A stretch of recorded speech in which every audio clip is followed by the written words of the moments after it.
Ladies and gentlemen, we have Portugal. السيدات والسادة الكرام، معنا فرناندو سانتوس مدرب المنتخب البرتغالي. بعض القواعد قبل أن نبدأ المؤتمر الصحفي.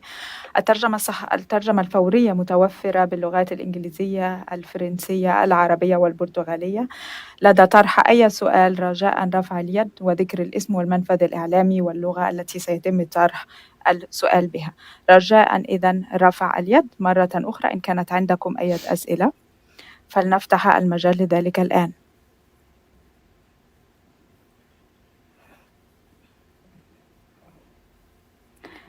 أنا من ريكورد. مساء الخير، وأريد أن أعرف عما إن كانت عندك الفرصة لأن تلتقي مع اللاعبين لتقييم الوضع، وأريد أيضا أن أعرف ما إن كنت ستواصل حتى انتهاء تعاقدك، حتى انتهاء هذا العام ودوري الأمم. طبعا اللاعبون حزنون جدا، مكتئبون، وأنا أريد هنا أن أوصل جزيل الشكر للشعب البرتغالي لدعمه المتفاني ولكل التقدير وكل التشجيع والحماس الذي حصدناه. نحن طبعا محبط جدا لكون لاعبين متمرسين كنا نريد أن نرسم بهم ابتسامة على أوجه الشعب، على أوجه بلادنا، ولم يتسنى لنا ذلك، لم نوفق في ذلك، ولهذا السبب نحن حزينون جدا. بطبيعة الحال ينتابنا إذن الآن الحزن وخيبة الأمل لخسارتنا في هذه المباراة.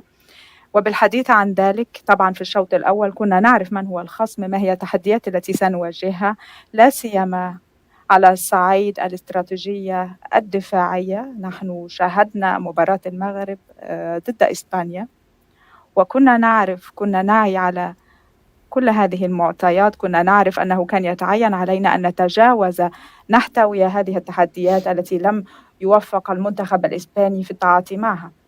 أردنا أن نكون ابتكاريين، أن نركز على اللعب، أن نحتوي اللعبة المغربية، وأن نستحوذ على الكرة ونتحكم في مسار اللعبة، وأن ننهي الهجمات. الحقيقة هنا هي أننا في بداية المباراة كنا بخلف الملعب، تحركنا الكرة لربما حول الملعب في شتى أنحاء الملعب بأكثر مما كان يلزم. أردنا أن نصعب الحياة على الخصم ونصعب عليهم اللعبة، ولكن لم ننجح في ذلك. ومن الجلي طبعا أنه يتعين علينا أن نشيد ونثني على المنتخب المغربي، على نظيرنا المغربي. طبعا حاولنا أن نخلق الفرص المختلفة، عندما ركل برونو الكرة، عندما سدد نحو المرمى واصطدمت بالقائم، اصطدمت طبعا بالمرمى نفسه. لم نكن موفقين في ذلك. أنا حاولت أن أهدئ اللاعبين، أطلب منهم أن يتحلوا بالصبر والعزيمة والمثابرة، وأن ندخل بهذا الروح الشوط الثاني. وأعتقد أننا شرعنا في الشوط الثاني بطريقة لا بأس بها، حسنا الأداء، أردنا أن يكون هناك حركية أكثر، وتيرة أعلى، ضغط أكبر لكي نخترق خط الدفاع. خلقنا 4 أو 5 فرص من التسديد نحو المرمى، ولكن لم نوفق في ذلك، لم نتمكن من تسجيل الأهداف. طبعا في كرة القدم أحيانا يتعين أن يحالفنا الحظ، وهذا لم يكن هو الحال اليوم. كما رأيتم لربما في المباراة السابقة كنا قد أحرزنا هدفا رائعا جدا، يعني في زاوية المرمى نفسه، وهذه يعني الأمور، مثل هذه الحظوظ لم تنتابنا، لم تكن من نصيبنا في هذه المرة. وفي الوقت الإضافي، الوقت بدل الضائع، كنا نرى أن اللاعبين كانوا متوترين، أرادوا أن يلعبوا العرضيات ولم يتسنى لهم ذلك، لم يتمكنوا من ذلك. ورأينا عندما قام فيليكس تسديد الكرة نحو المرمى، وحارس المرمى طبعا صد هذه الكرة بصرامة جدا بطريقة رائعة جدا. طبعا نحن يعني ينتابنا من كل ذلك، من جراء كل ذلك خالص الحزن وخيبة الأمل، بحكم أننا سنخرج في هذه المرحلة في الدور الإقصائي هذا، في مرحلة خروج المغلوب.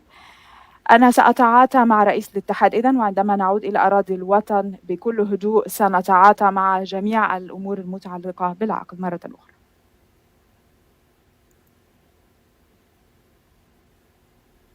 مساء الخير بيدروس نيفيس دي سوسا.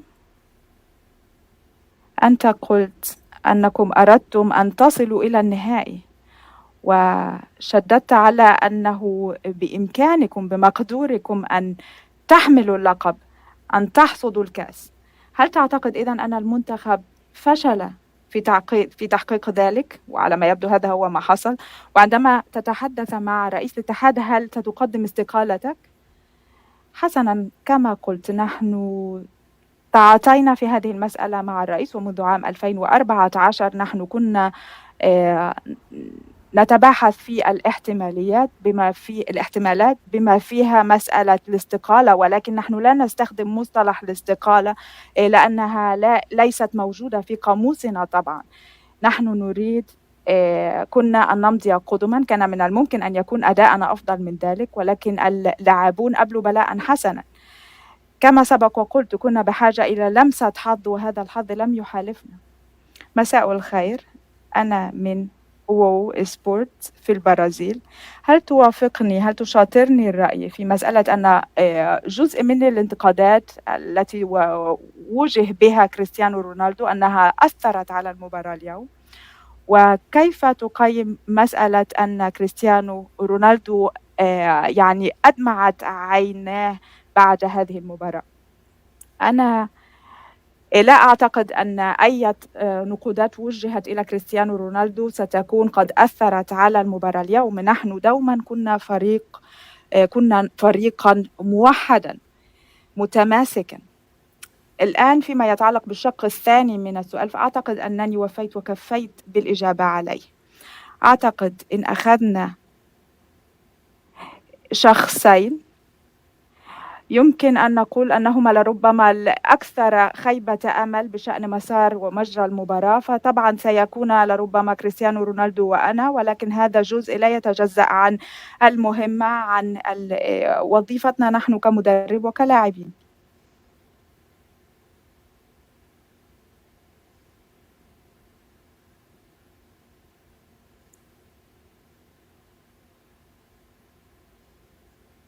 الله يرحمني، مدير موقع ماتش بريس بالمغرب.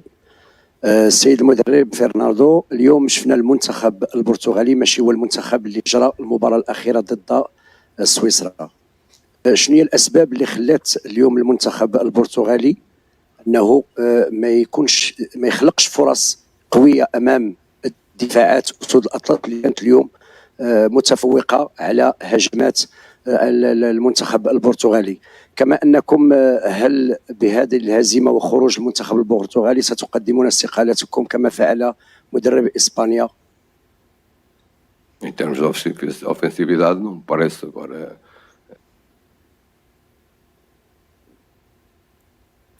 طبعا يتعين علينا أن نشيد بأداء المنتخب المغربي لكونهم كانوا هجوميين، كانوا شرسين في اللعب، ضغطوا علينا كثيرا. يتعين علينا أن نشيد بجدارتهم إذن في اللعب. واجهنا نحن صعوبة بمكان في أن نفرض عليهم لعبتنا وأن نضغط عليهم. نعم.